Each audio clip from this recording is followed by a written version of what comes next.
好，波音最近是衰事连连啊，今年的2022对波音来说已经不知道衰了好几年啊，这2-3年都不顺哦。那最近又出了什么样的意外呢？加航的波音767-300飞往多伦多的途中，挡风玻璃破裂了。那其实，在3月份的时候呢，美国达美航空的波音757-232哦，在飞往华盛顿的时候，挡风玻璃同样也是破裂。那怎么会这个状况呢？专家就分析，他说，因为现在波音飞机的挡风玻璃哦，除冰系统并不可靠，所以它的玻璃局部位置会过热，发生膨胀，就会导致破裂的状况。那 FAA 最近最新的适航命令也是针对波音737哦，他就讲说，这个737上可能的机组人员会产生一些缺氧的情形，因为他们的机舱高度压力的开关故障问题哦，当高度超过了1万英尺的时候，机组人员恐怕会缺氧而造成飞机失控，所以它的问题真的是一大堆哦。在2019年的时候就展开了调查，波音787有15项不合格，57项不符合适航规定的项目，所以波音到底怎么了呢？波音变成一家只看这个股票市值的公司之后，好像对于这个安全性哦，就不是摆在他们的第一位了。所以光是这个品质问题图哦，波音787就被标注了19个点呐。那北查尔斯顿工厂出产波音787哦，最惨的全机检查发现了106个不合格的项目，就像是个豆腐渣飞机一样。昔日的波音到今日的波音啊，人家觉得说啊，完全不是以前那一个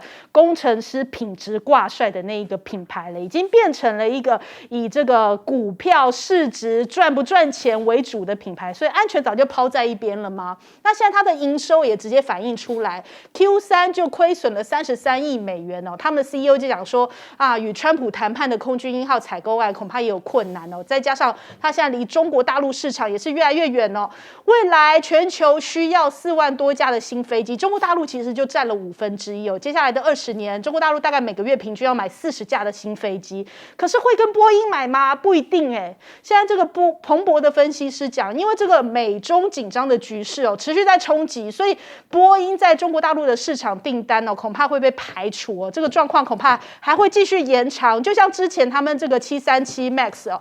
本来要购买的订单，他们也是全部暂缓，但是现在转往了印度，现在印度好像承接了中国大陆本来下定的这个737 MAX 的订单，所以现在传出这个印度哦要下一个史诗级的大单呐，重量级的订单，包含了190架的波音737 MAX， 还有30架的787哦。可是因为现在很多国家为什么不买737，就是因为之前不断有失事的问题，大家对于安全上都还是有疑虑哦，所以这些订单都暂缓，但是印度倒是敲下了这个大单。那美国现在就自己要救波音啊，这个拜登把波音公司从金融灾难中准备要救出来啊，还有这个52兆的综合法案对于这个波音豁免，就希望能够帮助波音渡过难关了。它有一点大到不能倒的这样的一个味道。那我们来看看这个 NASA， 他们也来帮忙波音哦，他们现在购买波音777取代原本使用的 DC-8。那联航也大手笔下了100架787梦幻客机哦，所以这个对于波音来说也不无小补啦。那另外我们来看。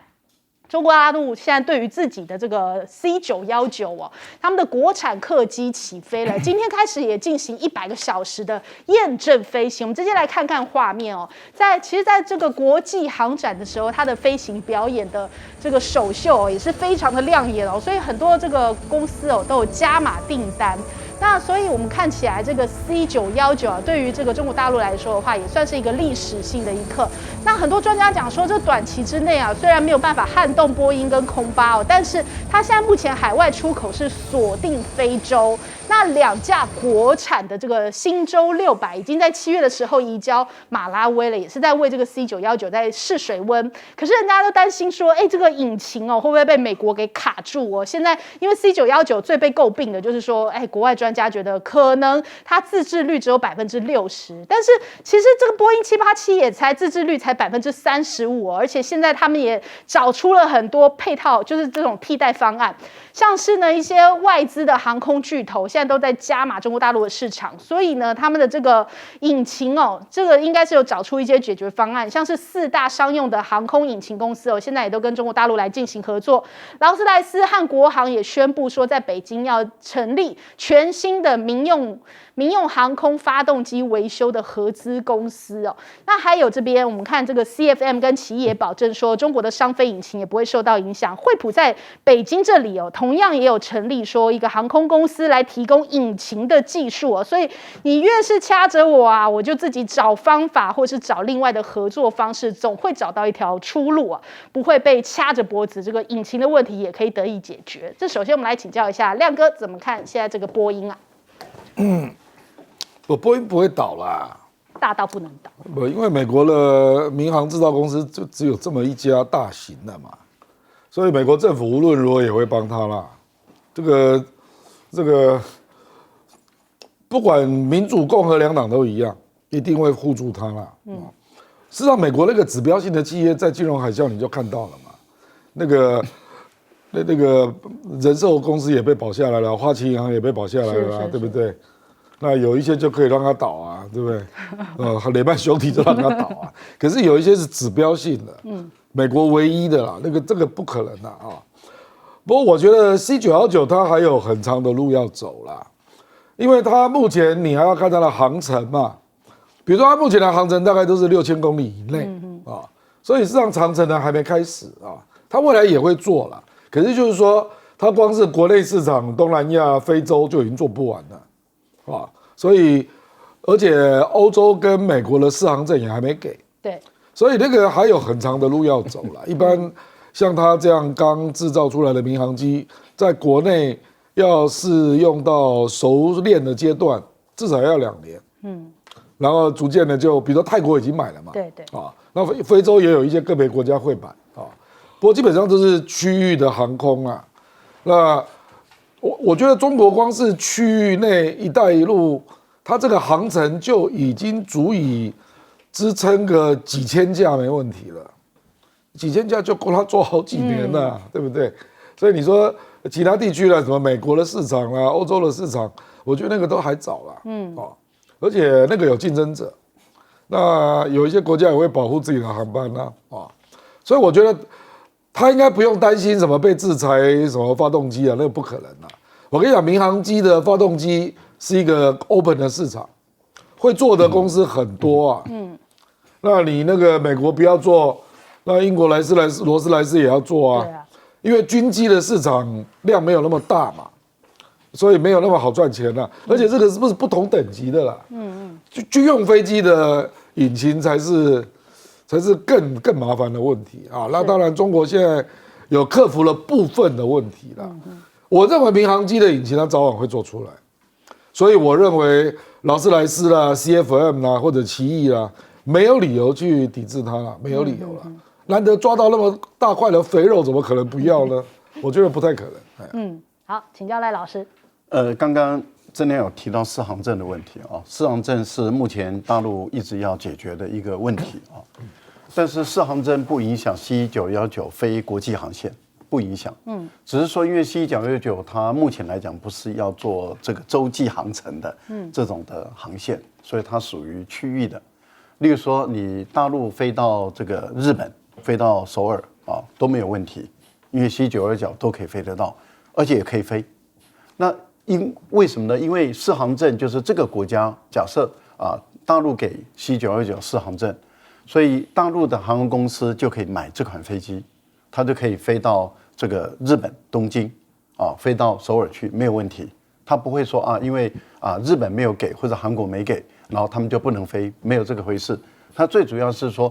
日本没给的话，那日本他们的航空公司就不能买这款飞机，或者是不能飞这款飞机。但是中国大陆的航空公司可以飞这款飞机，飞到日本去，是这样的。所以你非洲的国家，如果说埃及啦，或者是说你沙特等他们的国家，如果说他们买了这个 C919，他们也可以飞到巴黎去，没有问题。主要是航程上可以飞得到，都没有问题。但是如果说他能够取得欧洲的适航证，那欧洲的国家都可以买这款 C919这个飞机啊，所以我觉得在适航证这个部分里面，基本上来讲，他考虑的是这个部分。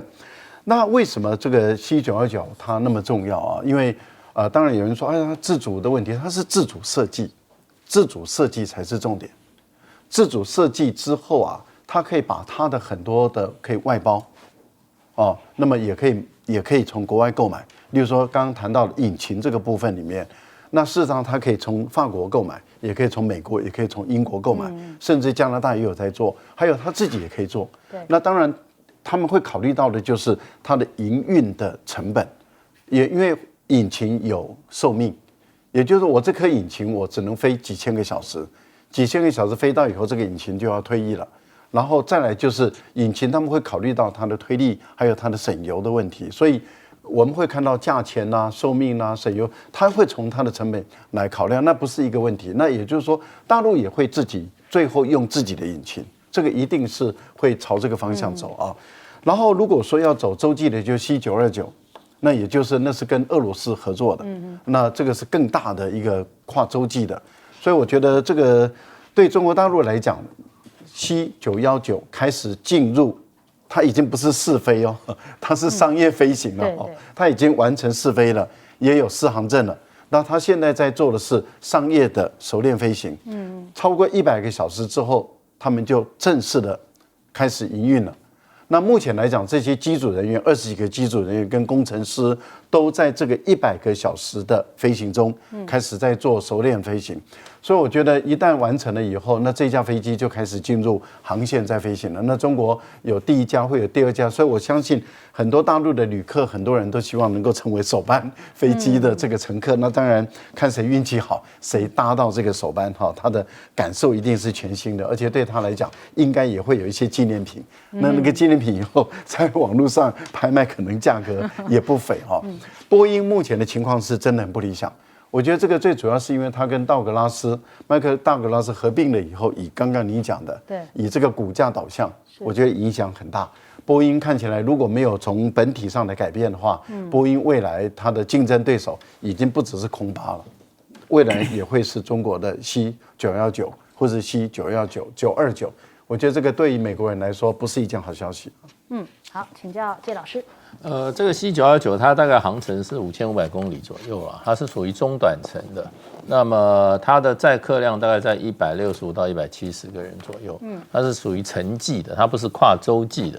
所以它这个飞机它可以在中国大陆好广泛的使用，因为中国大陆事实上国内航线啊也非常的这个繁忙。对，那这个飞这个国内航线的市场啊，我想就足以让这个 C919哈来展现它的性能，展现它的安全性啊，展现这个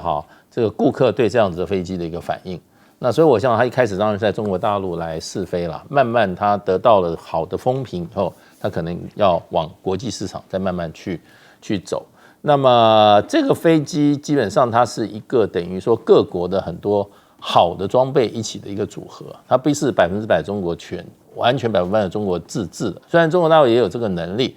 可是我觉得这样子一架飞机啊，它如果成功的话，它可以让主要的现在既有的这些飞航制造公司利益均沾的话，对于这架飞机将来飞到世界上各个角落不被这些保护主义或者欧美集团欧洲集团跟美国集团这种抵制的话，我想是有帮助的。这架飞机引擎是属于美法合作，叫 LEAP。这个引擎是在这个民航界是相当好的一个引擎。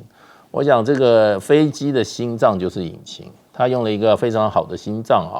那么你要其他这些欧美的这些地区这些政府出来挑毛病可能就比较不太容易。它的起落架好像是德国的，导航系统飞航系统也是欧美的这些公司的。所以它基本上它在原始在设计的时候，虽然是中国整体设计很多零组件重要零组件是中国自己本身产，可是它让它这张飞机非常国际化。那将来它走上国际化，它遇到阻力也比较少。那现在基本上它需要累积足够的安全的飞航，然后累积这个驾驶员的满意度、顾客的满意度、维修后勤人员的满意度。我想它这个一步一步来，那么假以时日的话，我觉得它会是一个非常受欢迎的一个飞机。好，我们先休息一下，广告之后马上回来。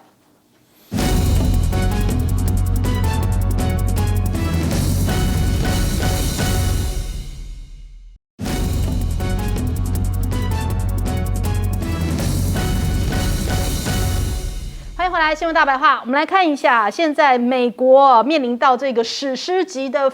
这个暴风雪哦，所以他们这个耶诞夜啊，让大家觉得说哇，真的是过得非常非常的寒冷哦，有如明天过后一般的炸弹气旋啊。我们直接看看这个相关的这个画面哦，这个我们看到说像这样子的炸弹气旋哦，其实导致了140万户的停电哦，还有2亿人受灾。在水牛城这边哦，可以看出来有这个数百万辆的车哦，全部都被冰封起来，而且这个风雪甚至让很多的餐厅哦，直接是被冰给冻住了，门都打不开哦。还有这个屋檐旁边，我们都可以看到有非常非常多的这样的冰柱哦，因为只要有这个液体的水哦，稍微流动一下，立刻就被冻在那个地方。所以这样子的一个激动的画面哦，就出现在美国，人家讲说真的很像是明天过后一般哦。那另外呢，其实我们看到这个德州的非法移民也是爆量哦，然后可是在寒风当中就直接被丢到了贺锦丽家门口。所以我们来看看啊，这个有很多的游民哦，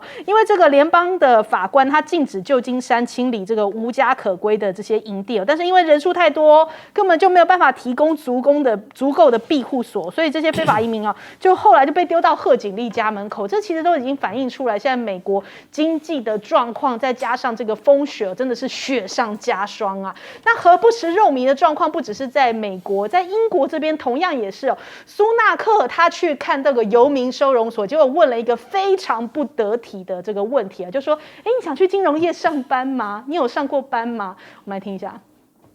Well, that is exactly what I'm trying to do. Exactly what I'm trying to do. There's business. What do you have? Do you work in a business? Do you want some fruit? No, I'm homeless. I'm actually a homeless person at the minute, but I'm interested in business. Yeah. What kind of business? Something you'd like to get into? I wouldn't mind. But I don't know. I'd like to get through Christmas first. Yeah. What's the plan? What are you doing this weekend? 他就已经告诉你他要熬过这个耶诞节，你还要问他周末要干嘛？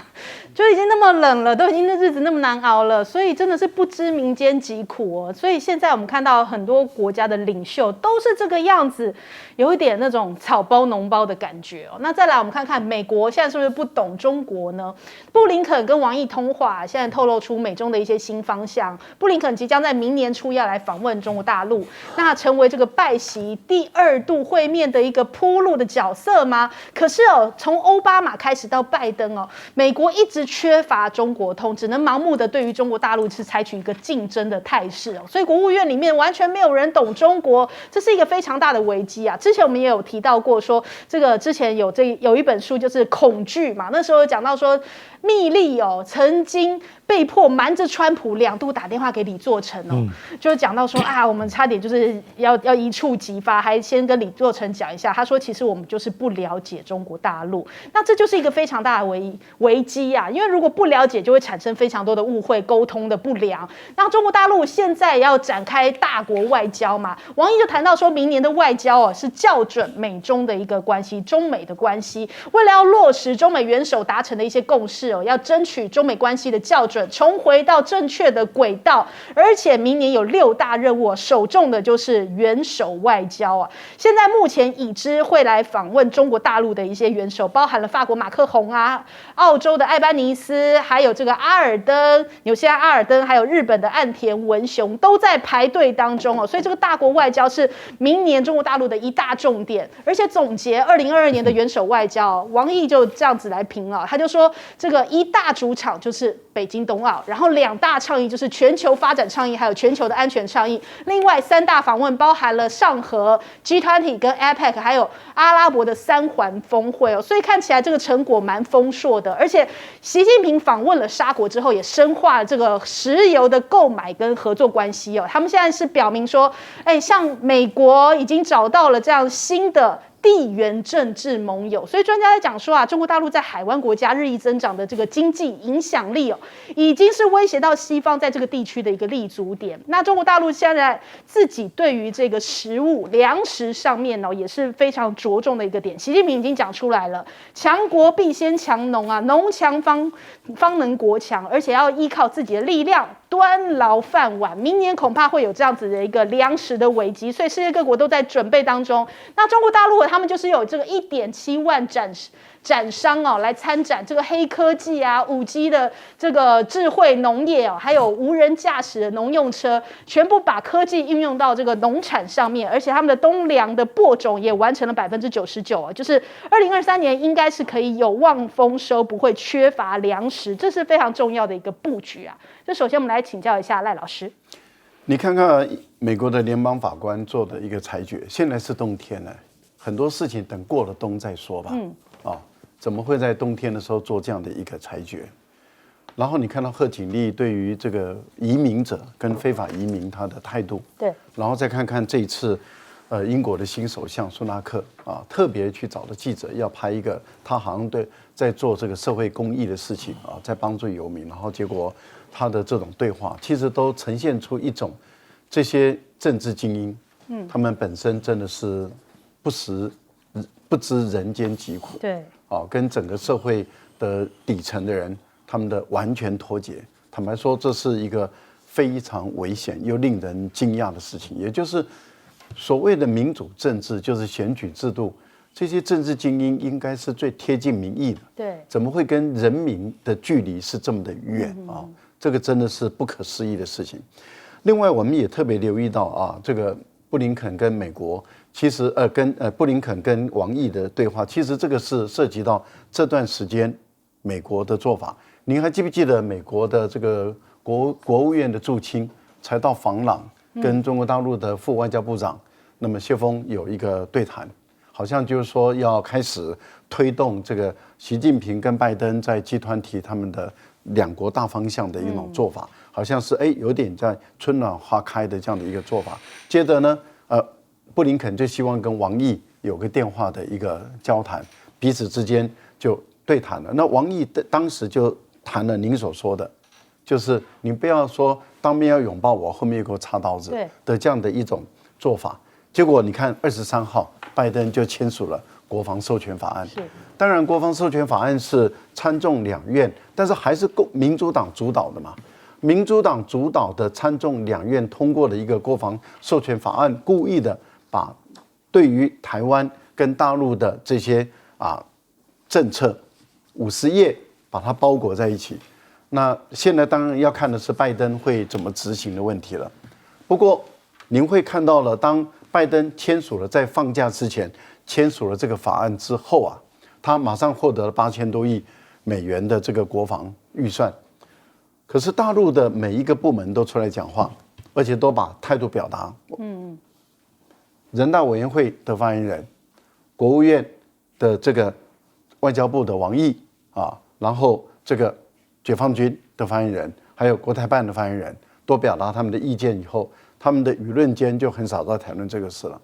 就很少在谈论了。接着你看的比较多的就是动作了，解放军的动作就出来了。解放军的动作就马上从25号到27号就强化在台海之间的这个空中跟海上的军演的一种威慑力。然后接着你也会注意到25号王毅在盘点他的外交的政策的这个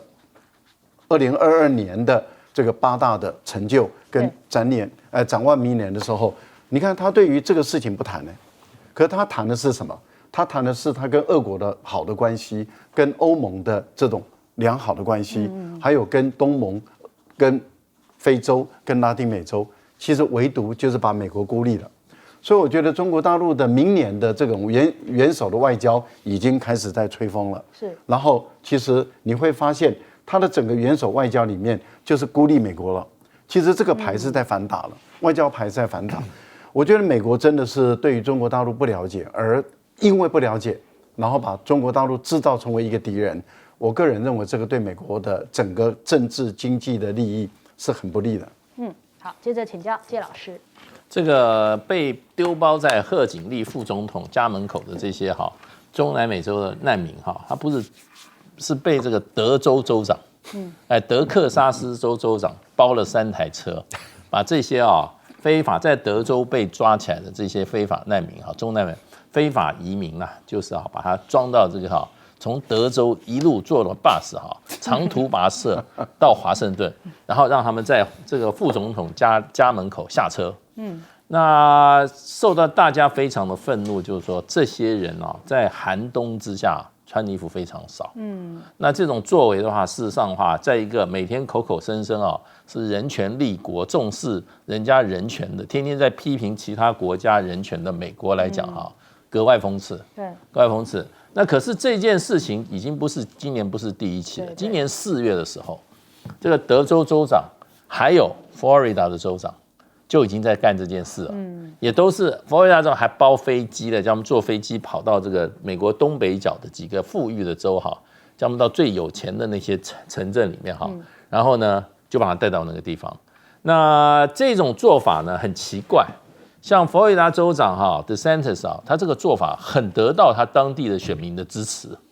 那就是说反而他高票当选，这个做法可见这个美国现在对于这个非法难民哈、非法移民哈。看法非常两极化，可是比较让人纳闷的就是说，这个一个讲究人权的国家哈，讲这个这么富裕的国家，为什么会对难民把人家当作工具跟人球哈，这样子来使用，完全缺乏人道精神，完全不尊重这些难民的人权哦，实在让人很费解，这是一个非常非常啊令人啊痛心，令人看了有于心不忍的做法啦。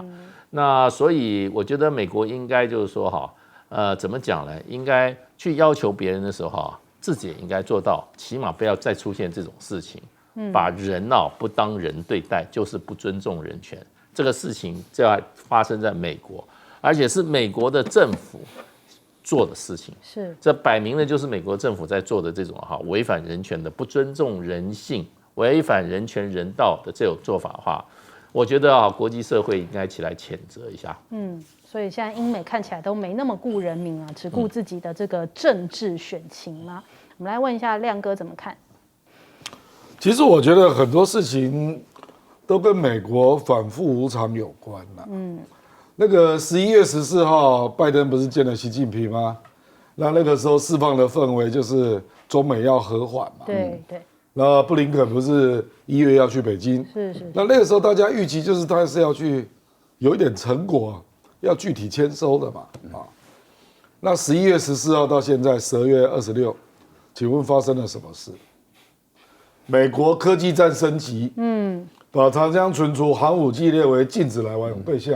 对不对？然后还去大力施压荷兰的那个阿斯麦尔，不准卖 DUV，对不对？之后发生了嘛？12月16号，美国国务院成立 China House，中国组。要全力整合国务院的资源来对抗中国，不是吗？国防授权法通过台湾学人计划，明年9月要派驻官员来台湾上班。12月16，日本通过3个安保文件升级版，对，布林肯第一时间表达赞赏，然后完全配合美国的安全战略，对不对？然后要发展先发制人的。战略长程导弹的反击能力，11月14到12月16号就发生这么多事，每一个好消息啊！你说我们在缓和，而且在缓和什么鬼啊？还进 TikTok， 你知道吗？不可思议啊！我就说你这个国家到底要让人家预期什么？那所以怪不得康达。他去了廊坊那边绕半天，进不去北京嘛。我猜大陆大概也没什么给他好消息了。所以布林肯就急了嘛，才打电话给王毅嘛。所以我要去访问呢。到现在都没有什么讯息。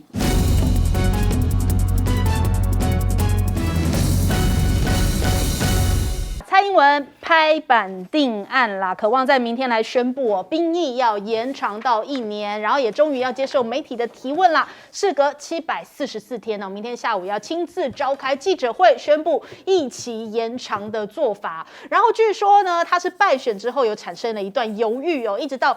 月中的时候就这个月中才决定要做。那我们在想说月中这个时间点我们就来搜一搜这个时间点。我们先听知情人士的讲法，他说败选之后后，总统府对于义务役延长一事确实有一阵子呈现不明的状态那高层也召集了这个邱国正还有府院的核心人士来开会，一直到月中的时候总统府的态度才明显是要做。那月中的话，我们就去查了，我想说是不是想害赖清德因为果然赖清德在12月8号的时候宣布要参选补选嘛，所以是不是故意要卡赖呢？故意要让赖清德接下来难做，反正接下来也不干我的事你赖清德想要出风头，我就给你一个役期延长，让你逆风一下吗？当然他总是还是要面对这件事情所以我们来看看现在呢，这个民进党的做法，他们说现在要用这个查照案就延长兵役要从查照案改成审查案，什么意思呢？就是要拉着这些在野党全部一起来背书就是分担掉这样的一个舆论压力所以蓝营就炸锅就反对，就说这个事情根本不需要变成这个审查案你自己行政命令公布就可以啦。你过去不是也好几次这个兵役的调整，过去6度兵役的役期调整也从未经过立法院现在你完全执政不敢完全负责吗？要把这个蓝营一起拖下水那人家也在讲你看柯建铭说暗示行政院公布之后然后到立院查照之后会采取将这个主导案用这个开放美猪模式来进行，所以网友在那边讲说这是什么意思是役男当成猪吗？怎么会用美猪模式来进行所以反正现在看起来就是故意走立院这一招分散掉大家对于这个民进党一个抱怨或者是一个怨念那的确我们现在看起来因为我们这个台美现在不是要这个关系越走越近吗？那可是呢这个中国大陆动作又开始出来，虽然我们现在没有被围台军演，可是东部战区的动作不断现在东部战区宣称要对台军演而且呢，东海的战云密布，美军双航母夹击这个中国大陆的这个辽宁号包含了尼米兹号跟这个雷根号南北夹击这个辽宁号。当然，辽宁号就是跟这个中俄联合这个2022的相关动作。可是当你雷根号、尼米兹号有动作的时候，解放军立刻也是出动了轰6的机群反制，还有我们也看到了这一次中俄的联合军演解放军的军机在这个 AZIZ 这边也创了一个新高的记录71架次进入到 AZIZ 我们看到这相关的图片这非常频繁的一些经过，所以现在看起来台海怎么就在这一个好像快要跨年的这个当口上面，看起来又像是兵凶战危，好像快要一触即发那我们另外也看到这个解放军还公布了一些相关画面，他们眺望中央山脉然后声称是要回应美台的挑衅来捍卫主权。而且中国大陆的海军也罕见的用双体无人机航空母舰他们这个有这个画面的曝光。那军事专家讲说可能会用于台海战争，甚至欧亚时报还讲说解放军用这个 VR 来模拟巷战他们的模拟据说就是以台北市为一个模拟的对象所以他们又带起 VR 来进行相关的模拟。我们真的要打到巷战了吗？我们真的离战争已经这么的近了吗？所以可以看出来中国大陆一切都在准备当中中国大陆的军力现在大跃进美国他们说我们也有在紧盯看看中国大陆2025年的军舰，据说要达到400多艘，比起美国还多出100多艘新型的005航母的模型公布也采用核动力吗？现在大家也在关注。还有歼20的发动机电子系统座舱设计也在升级。但是呢，美国这边也有一些相关的动作，中国大陆也在紧盯这件事情。他们说美国的侦察机一年达到南海这边有600架次所以中国大陆的专家就说我们现在中国大陆要做更多更好飞出去的准备所以这一切动作会不会就是因为台湾跟美国有这样的一个国防授权法，所以开始让解放军整体都警觉起来，整体都预备起来了。美国的军援真的对于我们来讲，我们会不会高兴的太早？因为当初是讲说是什么120亿如何如何的，现在看起来是从这个要变成贷款啦。那我们看一下这个同天美国还通过了这个综合拨款法，只授权提供2023年20亿美元的贷款是卖武器又顺便贷款给台湾美国它的算盘当然是做生意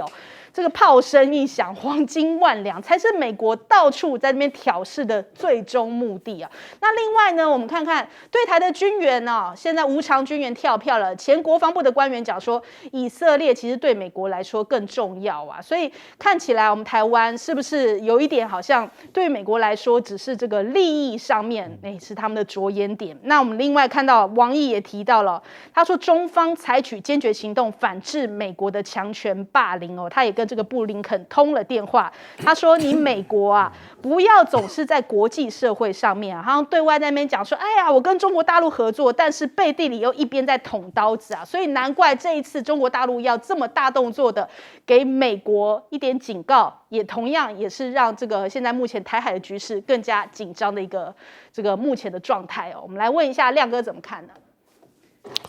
我觉得这个国安会拍板要延役1年啊，是民进党知道美国这一关没过，那未来2年也不用混了啦。所以我不认为这个是在卡赖啦，这胡说八道。卡赖国民党当选，蔡英文不是死更快，对不对？所以我觉得是民进党未来2年最重要就是要拉住美国嘛。那这个这么重要的议案，你连这个都不能处理。那美国为什么会挺你啊？那更不要说挺民进党的总统候选人，对不对？所以我觉得我们那个最诚实的还是我们那个柯建铭总召啦。因为他知道这个对选票有影响，所以他就要把备查案改成审查案，你知道吧？所以他才是最高。我坦白说了，那个兵役役期的调整，历届已经有6次。都是国防部宣布就算啦，对啊，因为兵役法规定就是4个月到1年之间嘛，所以这个行政权宣告就已经成立了，而且蔡英文还要大张旗鼓，国安会议完之后，明天还要开2年来的记者会，第一次，对啊，多令人感到兴奋啊，对不对？好好提问了，兴奋莫名啊！事隔745天，好像不能好好提问哦，这样有限定提问，不行啊，这样子一定要抢提搞不好能问。进去的表示说他媒体也有限重视这个议题，所以他要宣布，就表示我觉得他就是要向美国表示说，这是我做的决策。那既然是总统做了决策，国安会议通过了决策，那立法院为什么要审呢？对啊，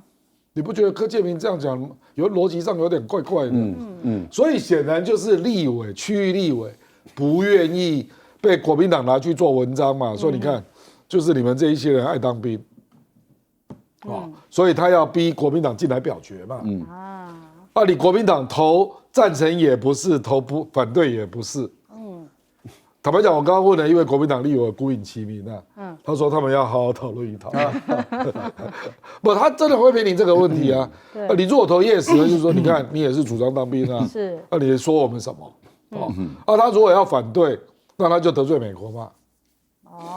你知道我的意思？所以把国民党拖下水。我觉得柯建铭显然是算到这一点啦，因为他知道区域立委有很多人觉得这个议题会伤到嘛。所以。那可是，因为坦白说，这种议题应该是国安议题，是国防部的议题。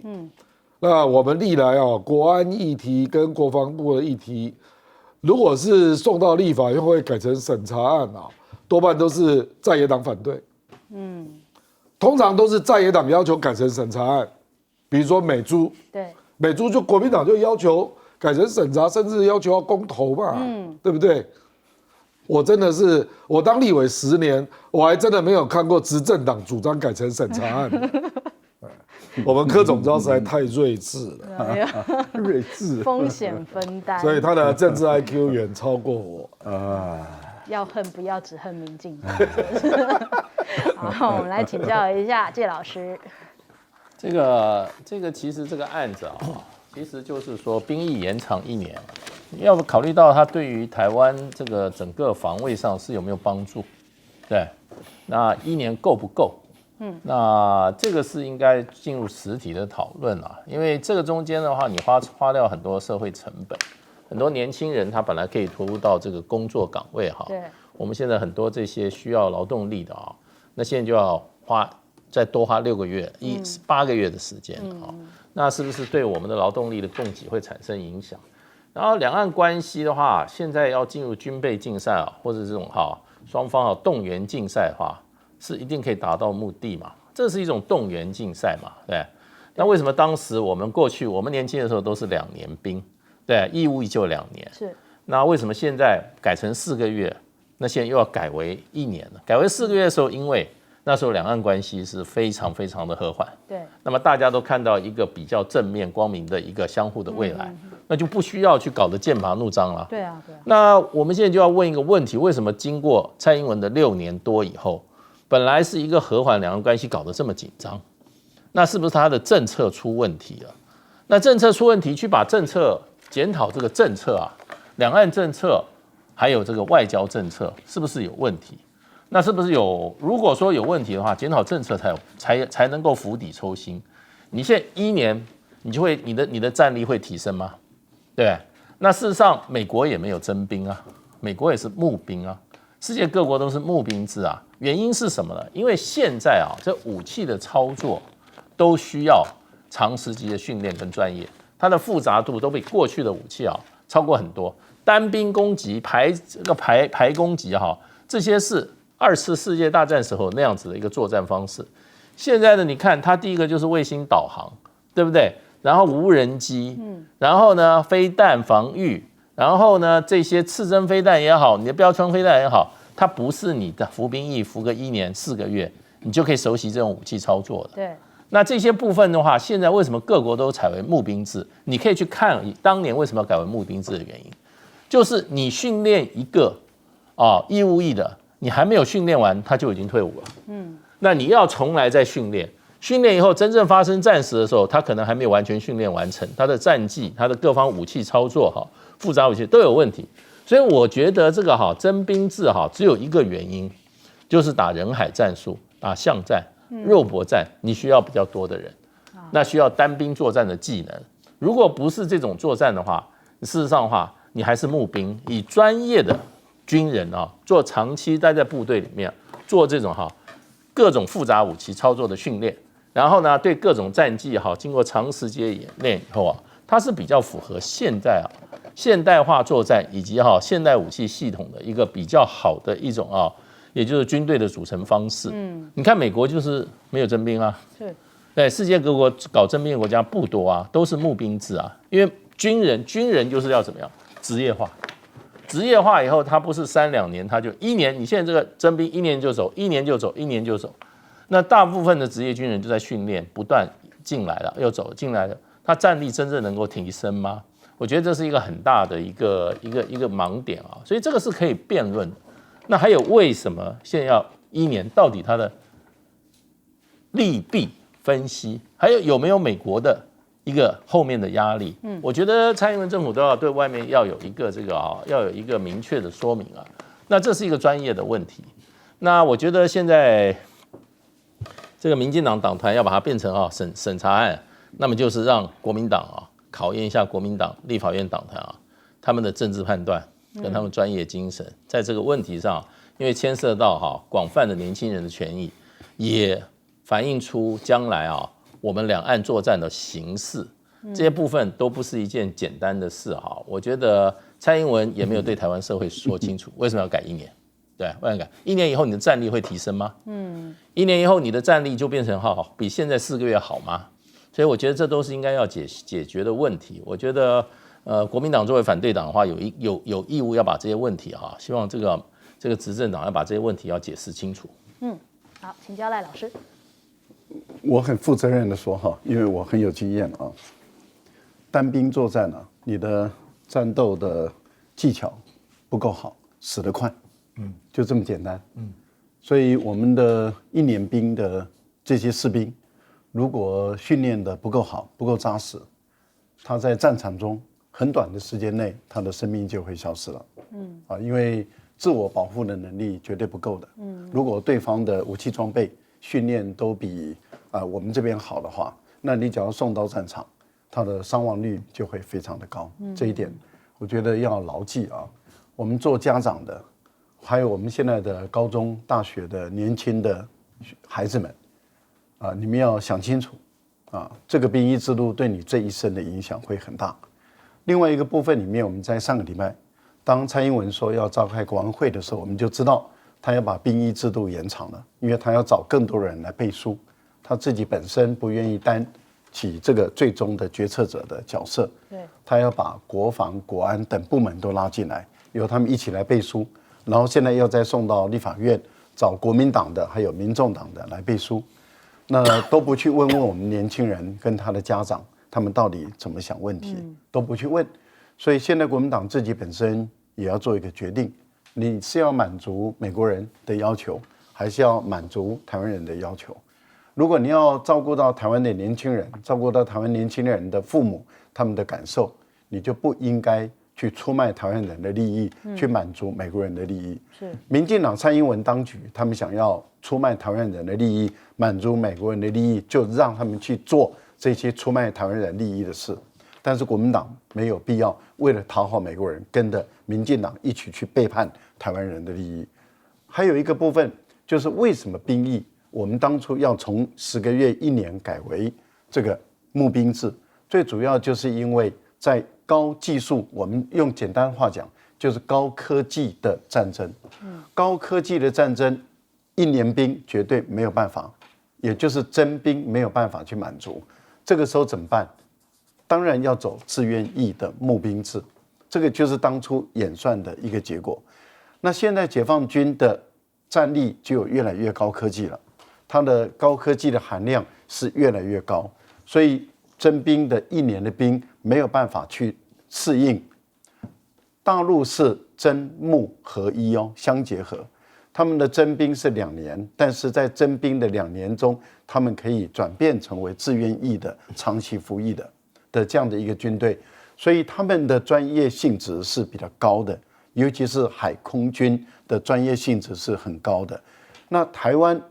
你即使把4个月回到1年，你还是征兵，你基本上来讲适应不了这样的一个战争。有人说，那韩国为什么走这个征兵制？韩国面对的朝鲜是落后的，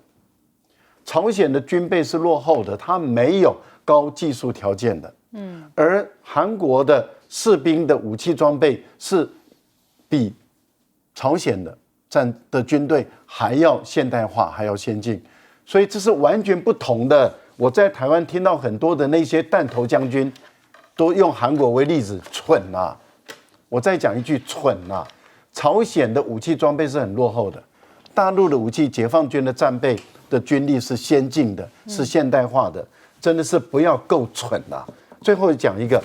解放军为什么在这2天，从25号到27号这一段时间，71架次，早晚飞哦。穿越台海中线47架超过，对，总共是47架超过台海中线，对，但总共是71架次，71架，就是2天早晚飞，也就是说他在告诉你说我有夜战的能力，不但是昼战，就是白天打仗，我晚上也有打仗的能力，然后还有水面的舰队，还有无人机整个搭配，这个是完全是在针对美国的对台授权法案。强化了、提高了对台湾的整个军力的部署、战力跟强化跟强度。我觉得我们台湾人不要被美国人来打牌吧，拜托吧，不要学乌克兰人，不要学泽连斯基，他的名望支持度低到只剩25的时候，出卖乌克兰人的利益。我觉得对台湾来讲，不要走上这条路。